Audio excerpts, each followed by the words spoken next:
وعمورة ايضا الغايب عن مباراة اليوم بسبب العقوبة. نعم هي الرقصة نعم. هاو الجول، هاي اللعبة بوم في الزاوية اليسرى، جول في القاهرة. بغداد منجاح اول من يسجل، يوسف لبغداد، وبغداد يفتح مجال تسجيل بغداد من عند يوسف لبغداد، وبغداد في الجول 1-0 للخضر. هاي اللعبة وهاي الكرة على الجهة اليمنى، اي لكن خطأ. بينالتي.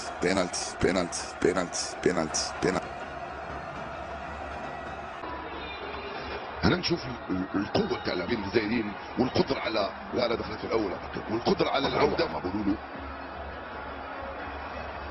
1-1 صارت النتيجة الآن بين الجزائر وأنغولا في المباراة بعد هدف التعديل من الشخصية اللي يلعب دور لا دخلت في الأول.